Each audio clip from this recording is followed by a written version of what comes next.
Welcome back to your host GF on location here at the man's house here. We got the guys in the back.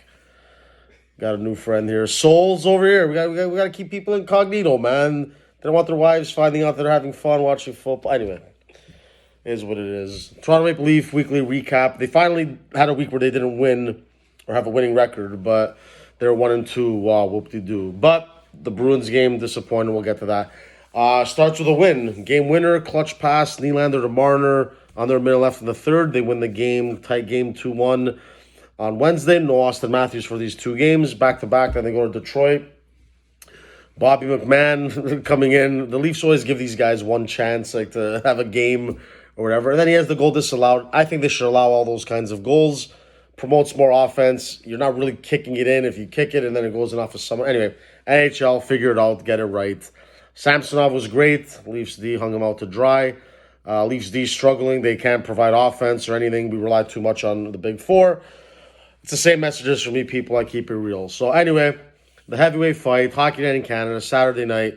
Leafs at Bruins. My boy John was over there. We'll keep him incognito.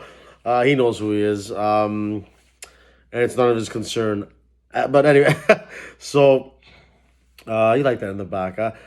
Big game, Matt Murray back in net, and he shit the bed. He made some good saves early, but muffin goals going in. The Leafs provided enough offense. Austin Matthews, I called him out.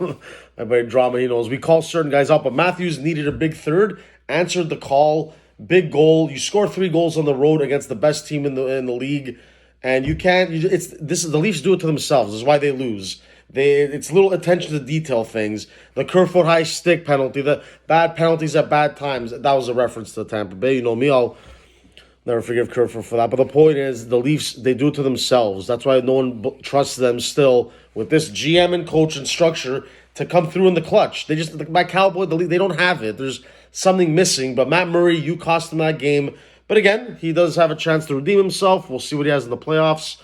Again, it looks like Leafs and Tampa are kind of locked in. It's just a difference of who's home ice. I'm sure I'd rather them have it. I think the Leafs have a better chance on the road anyway, but that's what it is. It's a measuring stick game. We can handle the Bruins. They're not as big, as bad as they used to be, but you got to respect Pastrnak and Marchand and Bergeron and them and Hall. They have their big guns. We have our big guns. The difference is they have Charlie McAvoy. I like their D-core better. You guys let me know. I think that's always the Leafs' Achilles heel. And that's no disrespect to Morgan Riley and them, but he's just not a true number one defenseman, isn't giving you that offense, isn't that intimidating defensively, but we need him. He's solid. Mark Giordano, shutout, big blocked shots. John Tavares, staying consistent, did well in Matthews' absence. Matthews, big goal. But what are you going to do? Just a bad loss to the Bruins, and those things, that's why they're not advancing in the playoffs, is what I'm trying to educate the fans out there, the real diehard fans, SF Nation. Those are bad losses. I know that there's a lot of regular season games to be played, but the ones against Tampa and the Bruins, it's little things that I'm looking at, and I'm sure a lot of fans are looking at. And that wasn't good enough. That needs to change, or we're not going to get out of the first round again. And hopefully I'm wrong. Goalie skull.